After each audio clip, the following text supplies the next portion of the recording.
নমস্কাৰ এছামিছনৰ ইউটিউব চেনেললৈ আপোনালোক সকলোকে স্বাগতম জনাইছোঁ। মই মজিদ। বন্ধুসকল পলকতে চাওঁ আহক আজি 9টা গুৰুত্বপূৰ্ণ খবৰ। প্ৰথমটো খবৰ, 61 সংখ্যক বড়ো সাহিত্য সভাৰ মুকলি সভাত ৰাষ্ট্ৰপতি ৰামনাথ কোবিন্দ। ৰাষ্ট্ৰপতি ৰামনাথ কোবিন্দে মন্তব্য কৰি কয় যে বড়ো সমাজৰ লগত মোৰ আছে পুৰণি সম্পৰ্ক। উদুলি মুদুলি তামোলপুৰৰ গজল পথাৰত উৎসাহৰ ঢল। 61 সংখ্যক বড়ো সাহিত্য সভাৰ মুকলি সভাত উপস্থিত থাকে দেশৰ ৰাষ্ট্ৰপতি ৰামনাথ কোবিন্দ, পত্নী সবিতা কোবিন্দ, ৰাজ্যপাল জগদীশ মুখী আৰু মুখ্যমন্ত্ৰী হিমন্ত বিশ্ব শৰ্মা সহ উত্তৰ পূবৰ 3গৰাকী মুখ্যমন্ত্ৰী। দেশৰ প্ৰথমগৰাকী নাগৰিক উপস্থিত থকা সভাখনত অসমৰ ৰাজ্যপাল প্ৰফেচাৰ জগদীশ মুখীৰ লগতে 3খন ৰাজ্যৰ মুখ্যমন্ত্ৰী ক্ৰমে অসমৰ মুখ্যমন্ত্ৰী হিমন্ত বিশ্ব শৰ্মা, মেঘালয়ৰ মুখ্যমন্ত্ৰী কনৰাড চাংমা আৰু ছিকিমৰ মুখ্যমন্ত্ৰী প্ৰেম সিং তামাঙৰ উপস্থিত থাকে। সভাত ভাষণ প্ৰসংগত ৰাষ্ট্ৰপতি ৰামনাথ কোবিন্দে কয় যে মই আয়োজকক ধন্যবাদ জনাইছোঁ। এই বড়ো সাহিত্য সভাৰ প্ৰতি ৰাইজৰ যথেষ্ট আদৰ আছে। বড়ো সাহিত্য সভালৈ বিদেশ ৰাষ্ট্ৰ বাংলাদেশ, ভূটান, নেপাল আৰু অন্য ৰাজ্যৰ অতিথি অহাটো যথেষ্ট গুৰুত্বপূৰ্ণ। বড়ো সমাজৰ লগত মোৰ পুৰণি সম্পৰ্ক আছে।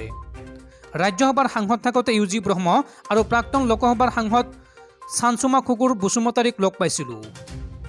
বড়োফা উপেন্দ্ৰনাথ ব্ৰহ্মৰ অৱদানক শলাগ লওঁ। বড়ো সাহিত্য সভাৰ প্ৰতিষ্ঠাপক সভাপতি জয়ভদ্ৰ হাগজেৰ সম্পাদক সোণাৰাম থাউচনক মই স্মৰণ কৰোঁ। এইদৰে মন্তব্য কৰে দেশৰ ৰাষ্ট্ৰপতি ৰামনাথ কোবিন্দে। পৰৱৰ্তী খবৰ, কেন্দ্ৰীয় চৰকাৰৰ বৃহৎ সিদ্ধান্ত, চৰকাৰে আপোনাৰ একাউণ্টলৈ পঠিয়াব 10,000 টকা। কেন্দ্ৰীয় চৰকাৰৰ এই 10,000 টকা আপুনি কেনেকৈ পাব চাওঁ আহক। চৰকাৰে আপোনাৰ একাউণ্টলৈ পঠিয়াব 10,000 টকা। কেন্দ্ৰীয় চৰকাৰে হাতত লৈছে PM স্বনিধি যোজনা। এবছৰৰ বাবে দিয়া হ'ব 10,000 টকাৰ ঋণ।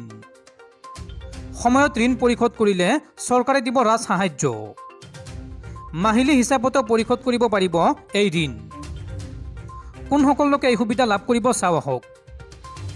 পদবতৰ সকলো দোকানীকে সামৰি ল'ব এই সুবিধাত। 24 মাৰ্চ 2020 পূৰ্বে এই কামত নিয়োজিত লোকসকলে লাভ কৰিব এই সুবিধা। চহৰ গাঁৱৰ সকলো দোকানীয়ে লাভ কৰিব এই আঁচনিৰ সুবিধা। শেহতীয়াকৈ ডিচেম্বৰ 2024 এই আঁচনিৰ ম্যাদ বৃদ্ধিৰ সিদ্ধান্ত গ্ৰহণ কৰিছে কেন্দ্ৰীয় চৰকাৰে। সবিশেষ তথ্য আপোনালোকে চাওক pmswanidhi.mohua.gov.in। পৰৱৰ্তী খবৰ, একাদশ আৰু দ্বাদশ শ্ৰেণীত অন্তৰ্ভুক্ত হ'ব বড়ো ভাষাৰ পাঠ্যক্ৰম। বড়ো সাহিত্য সভালৈ 5 কোটি টকাৰ অনুদান ঘোষণা মুখ্যমন্ত্ৰী হিমন্ত বিশ্ব শৰ্মাৰ। তামোলপুৰ জিলাৰ কচুবাৰীত অনুষ্ঠিত হৈছে 61 সংখ্যক বড়ো সাহিত্য সভা। বুধবাৰে বড়ো সাহিত্য সভা অধিৱেশনৰ অন্তিম দিন আছিল। বুধবাৰে মুকলি সভাত অংশগ্ৰহণ কৰে দেশৰ ৰাষ্ট্ৰপতি ৰামনাথ কোবিন্দ, ৰাজ্যপাল জগদীশ মুখীৰ লগতে মুখ্যমন্ত্ৰী হিমন্ত বিশ্ব শৰ্মাও। সভাত ভাষণ প্ৰসংগত বড়ো ভাষাৰ বিকাশৰ বাবে মুখ্যমন্ত্ৰী হিমন্ত বিশ্ব শৰ্মাই বহুকেইটা গুৰুত্বপূৰ্ণ ঘোষণা কৰে। মুখ্যমন্ত্ৰী হিমন্ত বিশ্ব শৰ্মাই কয় যে আজি আমাৰ বাবে গৌৰৱৰ দিন। অসমৰ কোনো জনগোষ্ঠীয় সাহিত্য সভালৈ অহা প্ৰথমগৰাকী ৰাষ্ট্ৰপতি হ'ল ৰামনাথ কোবিন্দ। অসমৰ এক বৃহৎ জনগোষ্ঠী হ'ল বড়ো জনগোষ্ঠী। আমি ভাষা গৌৰৱ আঁচনিৰ জৰিয়তে বড়োৰ লগতে অন্যান্য জনগোষ্ঠীৰ ভাষাক আগবঢ়াই লৈ গৈ আছোঁ। এতিয়াৰ পৰা একাদশ আৰু দ্বাদশ শ্ৰেণীত বড়ো ভাষাৰ পাঠ্যক্ৰম অন্তৰ্ভুক্ত হ'ব। অসমৰ বড়ো জনসংখ্যা থকা প্ৰতিখন জিলাতে একোটাকৈ বড়ো সাহিত্য সভা কাৰ্যালয় নিৰ্মাণৰ বাবে 50 লাখকৈ টকাৰ অনুদান দিম। এইদৰে মন্তব্য কৰে মুখ্যমন্ত্ৰী হিমন্ত বিশ্ব শৰ্মাই। ইফালে একাদশ আৰু দ্বাদশ শ্ৰেণীত অন্তৰ্ভুক্ত হ'ব বড়ো ভাষাৰ পাঠ্যক্ৰম। স্নাতক আৰু স্নাতকোত্তৰ পৰ্যায়লৈ নিয়া হ'ব বড়ো ভাষাক। বড়ো সাহিত্য সভাৰ অধিৱেশনত মুখ্যমন্ত্ৰী হিমন্ত বিশ্ব শৰ্মাৰ এই বৃহৎ ঘোষণা। ইফালে কাজিৰঙা ৰাষ্ট্ৰীয় উদ্যানৰ বাবে বিশেষ উপহাৰ আগবঢ়াইছে ৰাষ্ট্ৰপতি ৰামনাথ কোবিন্দে। কাজিৰঙাত শীঘ্ৰেই নিৰ্মাণ হ'ব 22 কিলোমিটাৰ দৈৰ্ঘ্যৰ এলিভেটেড কৰিডৰ। কাজিৰঙা ভ্ৰমণ কৰিয়েই নীতিন গাডকাৰীক এই প্ৰস্তাৱ দিছিল ৰাষ্ট্ৰপতি ৰামনাথ কোবিন্দে। বন্ধুসকল, তাৰপিছত 4 নম্বৰ খবৰটো জনোৱাৰ আগতে আপোনালৈ এটা সৰু ৰিকুৱেষ্ট, যদি এতিয়ালৈকে এইটো ভিডিঅ'ত লাইক কৰা নাই তেন্তে প্লিজ এটা লাইক কৰি দিয়ক। আৰু এনেকুৱা ধৰণৰ নতুন নতুন ভিডিঅ' পাবলৈ চেনেলটো ছাবস্ক্ৰাইব কৰি কাষত থকা বেল আইকনটো প্ৰেছ কৰি ৰাখক। পৰৱৰ্তী খবৰ, TMC অসমৰ সভাপতি ৰিপুণ বৰাৰ সংবাদমেল পাতি মোদী চৰকাৰক খোৰদাৰ সমালোচনা। স্বাধীনতাৰ পিছত মোদীৰ শাসনকালতেই সামগ্ৰীৰ সৰ্বাধিক মূল্য হৈছে। এই মন্তব্য ৰিপুণ বৰাৰ। তৃণমূল কংগ্ৰেছৰ মূল সপোন তথা শ্লোগান হৈছে মা মাটি আৰু মানুহ। নিজৰ ৰাজ্যখনত আমি মা বুলি অভিহিত কৰিছোঁ। নিজৰ ৰাজ্যখন সকলোৰে বাবে মাতৃসদৃশ। মাটিৰ মৰ্যাদা সুৰক্ষা আৰু সেই মাটিৰ মানুহৰ মাজত প্ৰেম, ভাতৃত্ব আৰু জাতীয়তাবাদ আৰু স্বাভিমান সকলো সুৰক্ষিত কৰাই এই শ্লোগানৰ উদ্দেশ্য। ইপিনে উক্ত সংবাদমেলতে মূল্যবৃদ্ধি সন্দৰ্ভত মন্তব্য প্ৰকাশ কৰে ৰিপুণ বৰাই। তেওঁ কয় যে মূল্যবৃদ্ধিৰ বাবে পৰিবহণ ব্যয় বাঢ়িছে। বৰ্তমান দেশত এনে কোনো বস্তু নাই যাৰ দাম বঢ়া নাই। 17 মাহত 6.95% খুচুৰা মূল্য বাঢ়িছে। ৰিজাৰ্ভ বেংকৰ এক সমীক্ষাত এই তথ্য প্ৰকাশ পাইছে বুলি উল্লেখ কৰে ৰিপুণ বৰাই। স্বাধীনতাৰ পিছত মোদীৰ শাসনকালতে সামগ্ৰীৰ সৰ্বাধিক মূল্যবৃদ্ধি হৈছে এইবুলি দাবী কৰি ৰিপুণ বৰাই লগতে কয় যে চৰকাৰে ক্ৰয় ক্ষমতা বৃদ্ধি কৰিবলৈ চেষ্টা কৰা নাই। এমাহত 18 বাৰকৈ পেট্ৰল ডিজেলৰ দাম বাঢ়িছে। নিৰ্বাচন হৈ যোৱা 5খন ৰাজ্যত পেট্ৰল ডিজেলৰ দাম বৃদ্ধি হৈছে। ভেট নকমোৱাৰ বাবে এই মূল্য বৃদ্ধি হৈছে। বিজেপি চৰকাৰে 8 বছৰত 27 লাখ কোটি টকা সংগ্ৰহ কৰিছে। পেট্ৰল ডিজেলৰ আবকাৰী কৰ বঢ়াই দি এই ধন সংগ্ৰহ কৰিছে বিজেপি চৰকাৰে। 2022ত আমাৰ পৰা ল'লে 1,25,000 কোটি টকাৰ কৰ। এবেগ হাৰত 150 টকা বৃদ্ধি কৰি 37,000 কোটি টকা সংগ্ৰহ কৰিছে চৰকাৰে।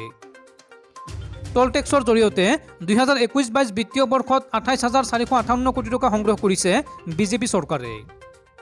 পুনৰ 18% টোল টেক্স বৃদ্ধি কৰি 39,000 কোটি টকা সংগ্ৰহৰ লক্ষ্য লৈছে চৰকাৰে। জীৱনদায়িনী ঔষধৰ পৰা 10,000 কোটি টকা সংগ্ৰহৰ লক্ষ্য চৰকাৰৰ। ৰিপুণ বৰাই সংবাদমেল পাতি এইদৰে মন্তব্য কৰে। ইপিনে দৰিদ্ৰ আৰু অৱসৰপ্ৰাপ্ত কৰ্মচাৰীক চৰকাৰে ৰেহাই দিয়া নাই বুলি উল্লেখ কৰি তেওঁ লগতে কয় যে হাউচিং ঋণ লোৱা লোকসকলে অতিৰিক্তভাৱে আয়কৰ দিব লাগিব। পৰৱৰ্তী খবৰ, হোম লোন অটো লোন হৈ পৰিব অধিক ব্যয়বহুল, ভৰিব লাগিব অধিক EMI। RBI অৰ্থাৎ ভাৰতীয় ৰিজাৰ্ভ বেংকে বৃদ্ধি কৰিলে ৰেপো ৰেট। RBIয়ে বুধবাৰে শীঘ্ৰেই কাৰ্যকৰী হোৱাকৈ ৰেপো ৰেটৰ হাৰ 40 বেচিছ পইণ্ট বৃদ্ধি কৰি 4.40% বৃদ্ধি কৰিছে। সেইদৰে চেণ্ট্ৰেল বেংকেও cash reserve ratio' 50 basis point বৃদ্ধি কৰিছে।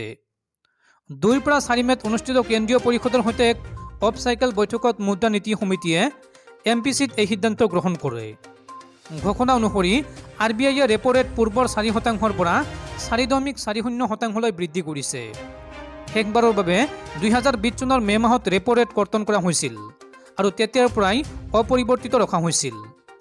কিন্তু বুধবাৰে বৈঠকত লোৱা ৰেপো ৰেট বৃদ্ধিৰ সিদ্ধান্ত তাৎক্ষণিকভাৱে কাৰ্যকৰী হ'ব। লগতে নগদ সংৰক্ষণ অনুপাত 50 BPS বৃদ্ধি কৰা হৈছে, যি সুতৰ হাৰৰ ওপৰত অধিক ঊৰ্ধ্বমুখী চাপ প্ৰয়োগ কৰিব। পৰৱৰ্তী খবৰ, আজিও অব্যাহত আছে ৰাছিয়া আৰু ইউক্ৰেইনৰ যুদ্ধ। এই যুদ্ধৰ মাজতে ৰাছিয়াৰ ৰাষ্ট্ৰপতি ভ্লাডিমিৰ পুটিনক উচিত শিক্ষা দিয়াৰ লক্ষ্যৰে ৰাছিয়াৰ তেল আমদানি বন্ধ কৰাৰ প্ৰস্তাৱ ইউৰোপীয় ইউনিয়নৰ। ৰাছিয়াৰ ৰাষ্ট্ৰপতি ভ্লাডিমিৰ পুটিনক উচিত শিক্ষা দিয়াৰ বাবে ৰাছিয়াৰ পৰা তেলৰ আমদানি বন্ধ কৰাৰ প্ৰস্তাৱ উত্থাপন কৰিছে ইউৰোপীয়ান ইউনিয়নে। ইউৰোপীয়ান কমিছনৰ সভাপতি উৰ্চুলা ভন ডেৰ লেয়েনে চলিত বৰ্ষৰ শেষৰ ফাললৈ ৰাছিয়াৰ পৰা তেলৰ আমদানি বন্ধ কৰাৰ প্ৰস্তাৱ উত্থাপন কৰে। বৰ্বৰভাৱে ইউক্ৰেইন আক্ৰমণৰ বাবে ৰাষ্ট্ৰপতি পুটিনে উচিত শিক্ষা পাব লাগিব। উৰ্চুলা ভন ডেৰ লেয়েনে ৰাছিয়াৰ তেলৰ আমদানি বন্ধ কৰাৰ প্ৰস্তাৱ উত্থাপন কৰি এইদৰে কয়। ইউৰোপীয় ইউনিয়নে ৰাছিয়াৰ তেলৰ আমদানি বন্ধ কৰাৰ প্ৰস্তাৱ উত্থাপন কৰাৰ পাছত এই প্ৰস্তাৱ গৃহীত কৰাৰ বাবে ইউৰোপীয়ান ইউনিয়নৰ 27 সদস্য ৰাষ্ট্ৰৰ সমৰ্থনৰ প্ৰয়োজন হ'ব। উল্লেখযোগ্য যে ৰাছিয়াই ইউক্ৰেইন আক্ৰমণৰ পাছতেই ইউৰোপীয়ান ইউনিয়নে ৰাছিয়াৰ ওপৰত বিভিন্ন অৰ্থনৈতিক নিষেধাজ্ঞা আৰোপ কৰিছে। ইউৰোপীয় ইউনিয়নৰ অন্তৰ্ভুক্ত ৰাষ্ট্ৰসমূহে ৰাছিয়াৰ পৰা অধিক হাৰত তেল, ৰন্ধন গেছ আদি আমদানি কৰি আহিছে। পৰৱৰ্তী খবৰ, 2 আদালতৰ মত অমতৰ মাজত গুজৰাটৰ কংগ্ৰেছী বিধায়ক জিগ্নেশ মেৱানীৰ গ্ৰেপ্তাৰ কাণ্ড। বৰপেটা আদালতৰ পৰ্যবেক্ষণত স্থগিতাদেশ গুৱাহাটী হাইকোৰ্টৰ। এই কাৰ্যত মুখ্যমন্ত্ৰীৰ প্ৰশংসা। গুজৰাটৰ দলিত নেতা তথা বিধায়ক জিগ্নেশ মেৱানীৰ গ্ৰেপ্তাৰৰ প্ৰসংগত তথা জামিন প্ৰদানৰ সময়ত বৰপেটা জিলা ও সত্ৰ ন্যায়াধীশৰ আদালতৰ পৰ্যবেক্ষণত স্থগিতাদেশ জাৰি কৰিছে গুৱাহাটী উচ্চ ন্যায়ালয়ে। সোমবাৰে গুৱাহাটী উচ্চ ন্যায়ালয়ে উল্লেখ কৰে যে বৰপেটাৰ আদালতে কৰা পৰ্যবেক্ষণমূলক মতামতে ইয়াৰ সীমা অতিক্ৰম কৰিছে আৰু আৰক্ষী বাহিনী আৰু অসম চৰকাৰক নিৰুৎসাহিত কৰিছে। পৰৱৰ্তী ৰায়দান পৰ্যন্ত পূৰ্বৰ ৰায়ত স্থগিতাদেশ জাৰি কৰে গুৱাহাটী উচ্চ ন্যায়ালয়ৰ ন্যায়াধীশে। অৱশ্য বিধায়ক জিগ্নেশ মেয়নিৰ জামিনৰ ৰায় বাহাল ৰাখে উচ্চ ন্যায়ালয়ে। উল্লেখযোগ্য যে বৰপেটা জিলা আৰু সত্ৰ ন্যায়াধীশে মেয়নিক জামিন প্ৰদান কৰাৰ পিছত স্থানীয় আদালতৰ পৰ্যবেক্ষণমূলক ৰায়ক প্ৰত্যাহ্বান জনাই অসম চৰকাৰে দাখিল কৰা এখন আবেদনৰ শুনানি গ্ৰহণ কৰি গুৱাহাটী হাইকোৰ্টে সোমবাৰে এনেদৰে মন্তব্য কৰে। গুৱাহাটী উচ্চ ন্যায়ালয়ৰ মন্তব্যৰ পিছত মুখ্যমন্ত্ৰী হিমন্ত বিশ্ব শৰ্মাই কয় যে বৰপেটা জিলা আৰু সত্ৰ ন্যায়াধীশৰ মতামত গুৱাহাটী উচ্চ ন্যায়ালয়ে স্থগিত ৰাখে, কিয়নো সত্ৰ ন্যায়াধীশৰ এই মতামত গোচৰটোৰ সাপেক্ষে সামঞ্জস্যহীন আছিল। মই ভাবোঁ গুৱাহাটী উচ্চ ন্যায়ালয়ৰ এয়া সঠিক ৰায়দান। এই প্ৰসংগত এইদৰে মন্তব্য কৰে মুখ্যমন্ত্ৰী হিমন্ত বিশ্ব শৰ্মাই।